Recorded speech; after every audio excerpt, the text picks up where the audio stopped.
All right, everyone, welcome back once again to this beef cast. A little bit of a egg in my face cast, to be honest, actually. And reason for that being that we are back here at Winter Assembly 2012, the Asus Republic of Gamers tournament out of Helsinki, Finland. This is the finals of the tournament, a ZVT, and this is a best of 7.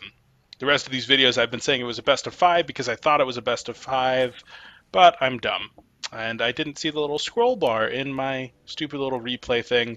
I was like, oh, yeah, there's 5 games. Oh, whatever, it's a best of 5. Whatever. Sorry about that. So, just like I try to get no spoiler versions on my YouTube by providing additional games, I thought they were providing additional games and the game was over last game when Stephano said congrats. Whatever. It doesn't matter. But once again, we are in best of 7. This is game number 5 here on ESV Core Hall Compound. Cross positions is a 2-player map, and let's get this started. In the bottom left-hand corner, we do have the red Zerg. He's the pride of France and an honorary American, USA, and the like. He's mil.Stephano. In the top right-hand corner, we do have the blue Terran up 3-1 in this best of 7 currently. He is the ace of Team SCV Life. He is TSL.Polt. And so we do see Stephano once again moving out with a very early drone scout. Going to be able to put a little bit of harassment onto this SCV, delay barracks production, but most importantly, he's coming out here to see if he can spot any gases, if he can spot something like a double 12 racks or a proxy racks, something like that. But nothing right now, just going to see that refinery, and as a result, he will be dropping a hatchery, saying there's no double racks coming out. Any bunker pressure that you're going to be putting on me is very minimal. I can deal with it with drones. I can delay my spawning pool a little bit to get that hatchery out at 15 supply. No problem. We will see him, however, dropping a spawning pool on 17 supply. Going to be dropping supply depot right there to prevent any further scouting from our Zerg player. And Orbital Command will start morphing. So very standard play right now from our blue Terran. Back home, we do have Stephano going to be morphing gas and spawning pool at the same time. So once again, a very standard play from him, going to be starting speed as soon as he gets the gas to try to maintain any semblance of map control that he can get from the Hellions that will likely be coming out from our player over here in the blue.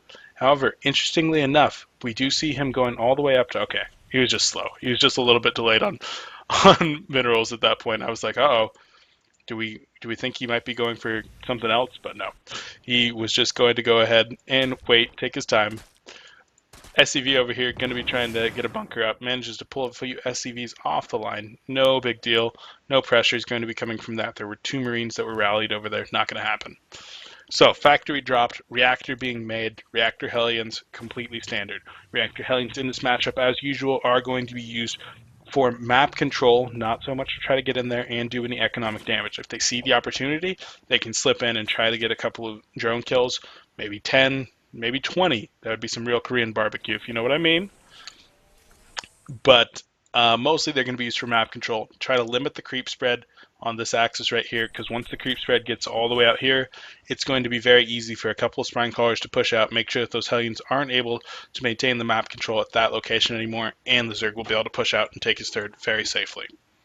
So that's what those Hellions will be used for. We do see a spine crawler going down very quickly. If Stephano wasn't supply blocked at this killer 28-28 supply block, he would likely be starting, well, he would be starting that second queen. And I'm surprised that he's going to be injecting right here. Oftentimes we'll see a player use their first queen to inject up here, and the second queen to drop creep tumors.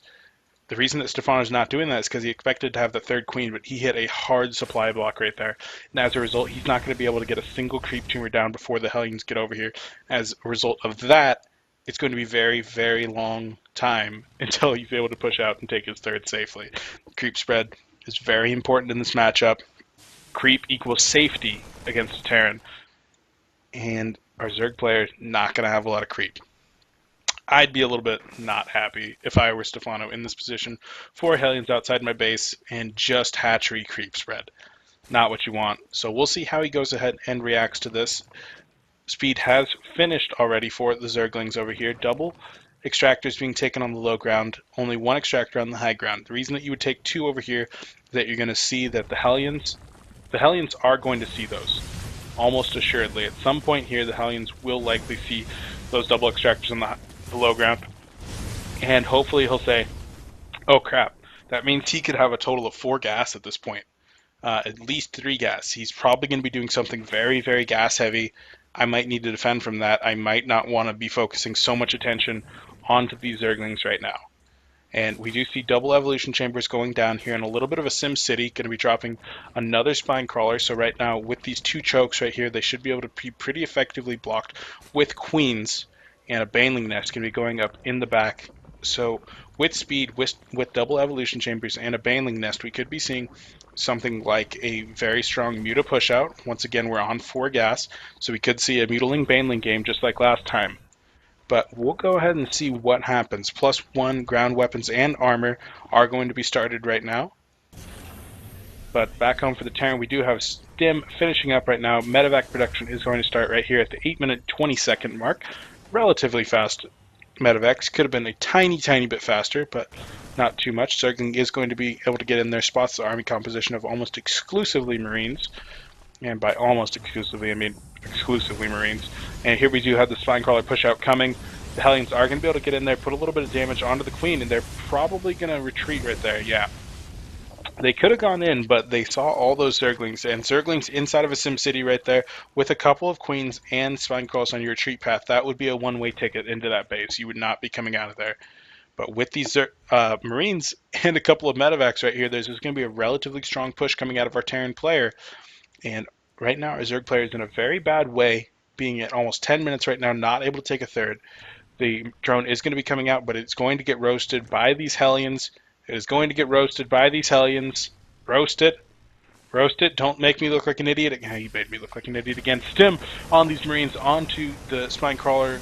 Banelings on speed, going to be able to get into a pretty effective area, but nice job with those Marines. Beautiful micro.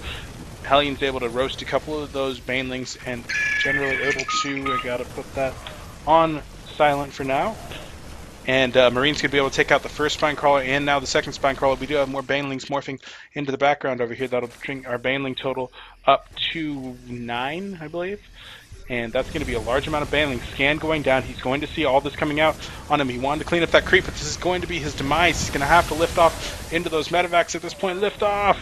Managed to save a few of those Marines. Nothing too big. And we do see that up here we have taken a 4th hatchery at a location that is not the traditional 4th. It can be sometimes used, but Polt will likely be scouting that next. Yeah. He's going to go right up there because that's the first thing you check. If you know that they don't have a 3rd down here, you check this 4th. If he's able to force a cancel on this, which he likely will be able to, nothing but +1 lings and a few non-speed banelings going to be making their way up there. I don't see Stephano saving this, and the Zerglings are going to be able to force the Marines back off that, but needs to cancel. Once the Marines got their backs to the wall down here with the supporting fire from the low ground, it's very, very difficult for the Zerg to engage right there. And the 3rd going to be taken at the traditional location instead. However, back home we do see that there is a command center being built up here on the high ground, and Polt is in commanding lead of this game right now. Able to start his siege tank production, siege tank research has finished at this point, continuing medevac production, and even adding on 3 more barracks right here, really ramping it up, and he's going to be able to take his 3rd base about the same time that Stephano's will finish. He'll probably morph that into a planetary fortress, and we'll see how that works out for him. Creep spread finally getting decent from Stephano over here, but just getting his first infestors out right now. At the 12-minute mark, you want to get those a couple minutes earlier ideally, but with those infestors and speed banelings and 2-2 going to be completing relatively soon here for our Zerg player, this is going to be a relatively formidable army. So we'll have to see how this does end up. And drone's going to be making their way over to this new hatchery, but I don't know how this is going to go. With 3 siege tanks right now and this many Marines, the Marines don't have any upgrades. +1 is going to be finishing right now. +2-1 will be starting very soon. Nice scan. Going to be able to see a couple of these Zerglings coming in right now. Going to be able to get his siege tank line set up nice and deep. Being very careful right here, but being on the low ground, the Zerg does not want to be able to, not want to have to engage in this position. This is a very open location. A couple of these siege tanks going to be sieging up, going to get caught very quickly, Infestors coming in, dropping some beautiful fungals on the Marines, and everything's going to have to load up and go.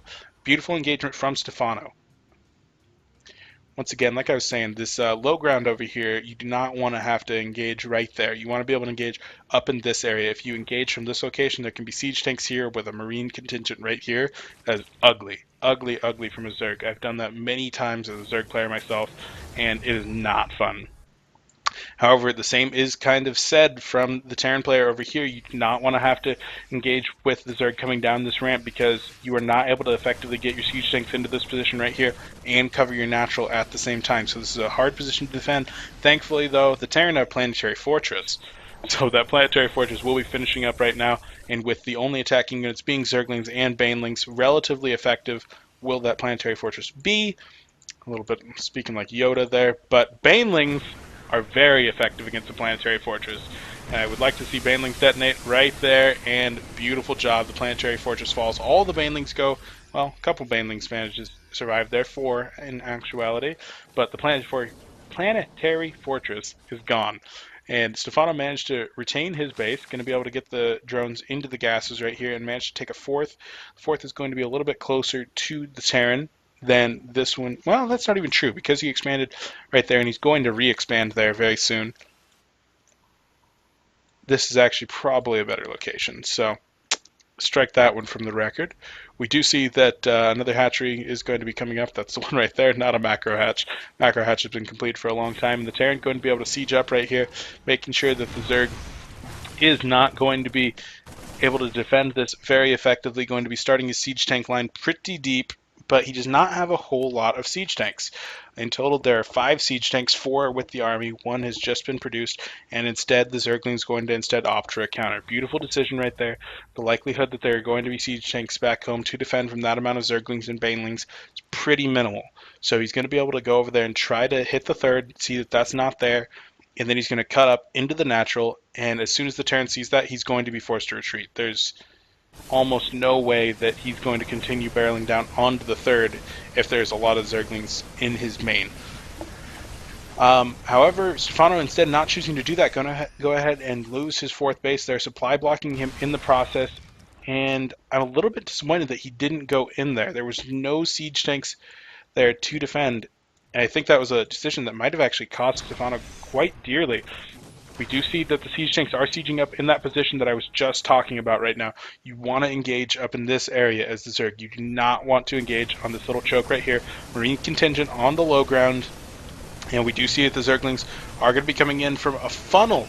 You do not want Zerglings in a funnel, ever. That is bad. Bad, bad, bad, bad, bad. They're cannon fodder at that point, cannon fodder for these tanks, and so we do see a total of only 3 infestors with him, and Stephano is going to have a very, very hard time holding this off. Back home, we do see that there has been no... Oh, yeah, oh, I remember that. The technology just isn't there yet. I remember watching those. But if we do see that the drones are going to be forced to be evacuated right here as the third is going to go down, there was absolutely no way that Stephano could stop that once the Terran got into the position that he was in. But like I was trying to point out before Apollo left very rudely, was that we didn't see a third command center being dropped from the Terran player. And so that was a little bit odd from my perspective, leading me to believe it was a little more all-in than he might have wanted to seem. But we do see a giant counterattack going through right now. The Terran has very wisely left a large force back home, 2 siege tanks in addition to quite a few Marines.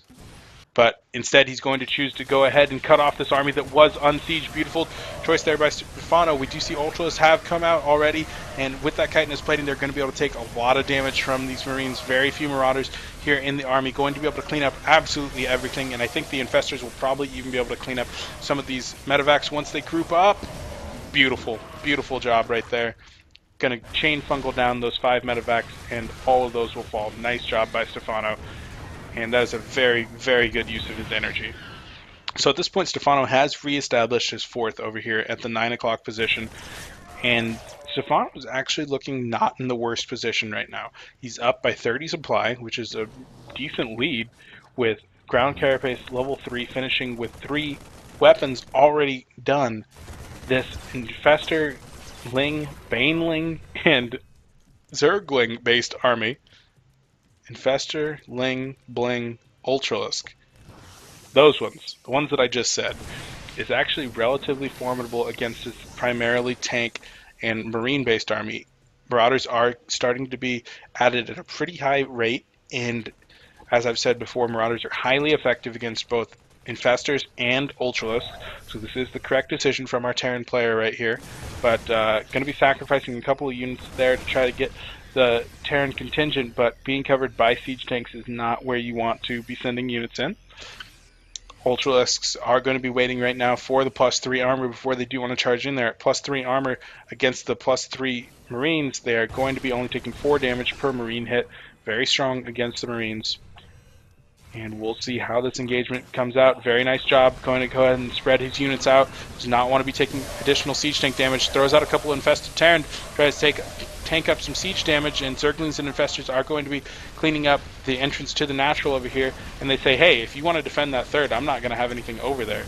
Nice fungal, going to be able to catch a couple of those units. Second fungal going out. But right now the attacking units are very, very sparse. Just a handful of Zerglings and a couple of Ultralisks. A couple of Infestors getting caught over there. And a little bit of poor control there at the end by Stephano. And I think that Stephano might actually be in a little bit of trouble here. His attacking units are not in the best of locations. These siege tanks wisely on siege not to do any focus fire at this point. Even though Stephano's up by about 20 supply, a majority of that is drones. Let's take a look at the armies right now. 42 Zerglings for our Zerg player. That is his only army units, in addition to those 2 Infestors, at least one of which was very low on energy. So we will have to go ahead and see, with a total of 5 siege tanks, 6 siege tanks, another one going to be coming up into the army, 8 Marauders and 22 Marines. The army supply is vastly in the favor of our Terran player, and we'll have to see how Stephano responds to this. Once again, going to have to remove his SCVs and move them down to his 3rd and 4th bases in this location. Nice job of Stephano to be able to make sure that he does have additional bases at all times so that he can transfer workers. That is kind of the way that you have to play Zerg versus Terran sometimes. You have to make sure you have a lot of bases and just say, hey, those bases are temporary, and then you just continue to transfer your workers between them. Now we do see kind of an awkward position right here. The Infestors are going to be getting killed before they drop any fungals, and that was the last Infestor with any energy on it. Zerglings and the remaining Infestors are going to have to retreat. A couple more Infestors back there that were just joining the party, excuse me. But +3 upgrades have been finished for the primary units of both armies now. So this will be very, very interesting. We have our Terran player at 99 supply versus 130 of our Zerg. But once again, the Terran player has just reestablished his 3rd base again. Just making sure to get up all these SCVs, and Zerglings are going to come in and clean that up again. But the 4th base over here for Stephano is going to fall under rapid siege. He had absolutely no way to know that this was coming. His units are very out of place, and that base is going to go down. Siege tank's going to light those drones up. Going to be able to take out quite a few of them. 8 to 12 and 0 kills between them. And Zerglings and Banelings are looking to go over there and try to get back into that mineral line, but it's not going to happen. Zerglings and Banelings cannot kill a planetary fortress in an effective manner. I'm going to instead drop a couple of infested Terran. Those infested Terran not being properly microed. He's instead focusing on trying to save his 3rd base over here. They're going to be cleaned up by the planetary fortress, but once again, Stephano is going to lose his 3rd, and that is his only remaining mining base. And with that, I feel that Stephano may just be out of this game. He's going to go for a last-ditch counterattack. But once again, the rallied reinforcements are going to be at home for Polt. SCVs are remaining off the line over here, so neither player doing any mining at this point. A little bit interesting. Let's go ahead and pull that one up. I can't ever remember my key bindings, but the mining very, very minimal. It's going to be coming exclusively out of this base, and as soon as he pulls those off, it's going to drop again.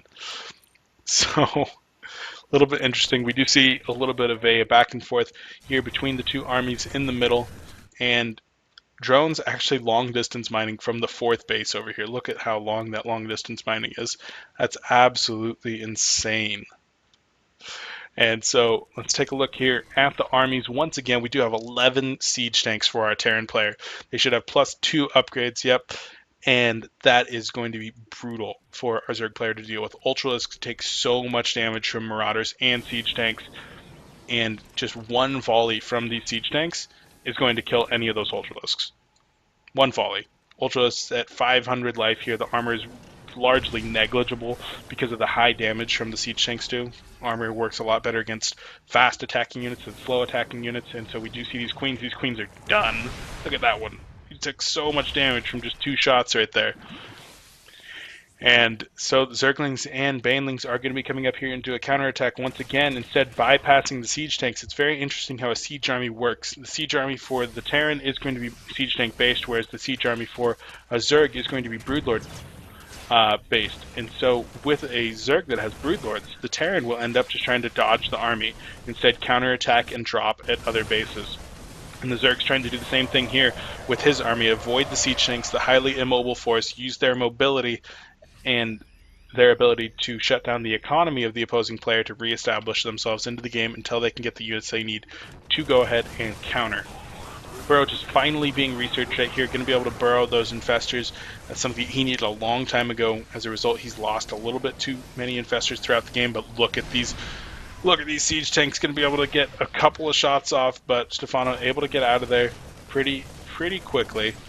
And oh man, I'm just having a really hard time calling this game right now.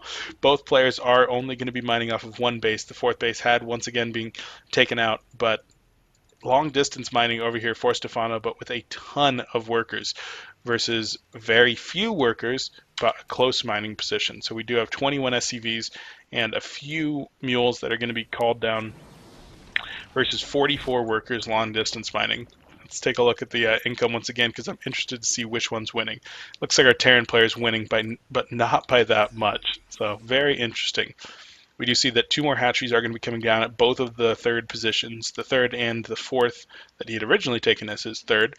But once again, the Terran player dropping scans, making sure that there's no Baneling mines over here, and going to be coming in here to take out the 3rd.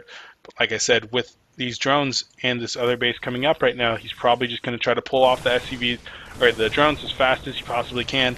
Let that base go. Not going to try to defend it. There's no way that he can. And just get those drones up to the next base. A lot of infestors right here, and beautiful scan by Polt, knowing that he does not want to walk up there with his army. But Ultra is coming over here, and they are going to be able to take out the Planetary Fortress. Planetary Fortresses die so quickly for Ultras. They do so much damage to buildings, and Planetary Fortresses are just not going to be able to stand up to the Ultras. But the Terran army is going to be pushing into the main base of our Zerg player right now. The natural is falling very quickly. And so this is going to be the last stand of the Zerg. He needs to clean this up. Does have quite a few infestors, quite a few queens, and Ultralists might be able to clean this up. But all you have to do as the Terran player is just sit back here, have a siege line, and then armies all over the place. The first siege line is going to fall to these Ultralisk, and there's so much going on right now. Beautiful fungals down here onto the units. Transfusions going off on the Ultralisk, but the Ultralisk and Queens will have to retreat at this point. He has taken too much damage, even pulling all of his drones at this point. Stephano down to only 51 supply, and I think he's probably out of this game right now. The last Queen is going to fall, and down to just 1 Ultras, 3 Infestors, and 37 drones. That is not going to cut it against 9 Siege Tanks. And there it is. That is the final game. Polt takes the series 4-1. This time, I'm sure. I looked it up in between the games. So congratulations to Polt once again for winning Assembly. Like I said in my last video. But this time it's for real. I made sure of it. So Polt takes the finals here, the best of 7 series, 4-1 in the Assembly Winter 2012 finals over mil.Stephano. I've been your casting host, Beef. Thank you for accompanying me on this journey. It was a long set here, a long tournament in general. I've done about 5 other casts of different games in this series. Make sure to check out my channel on YouTube if you want to watch any of those following the paths of Polt, Stephano, and Puma, I believe. So yeah, thank you very much for watching. Please make sure to comment on this video. Help me become a better caster so I can provide you, the viewer, with better casts. I'm doing this for fun. You're watching for fun. I want to be able to provide you with the most fun and the best viewing experience possible. Make sure to like and subscribe to my channel, and I will catch you next time.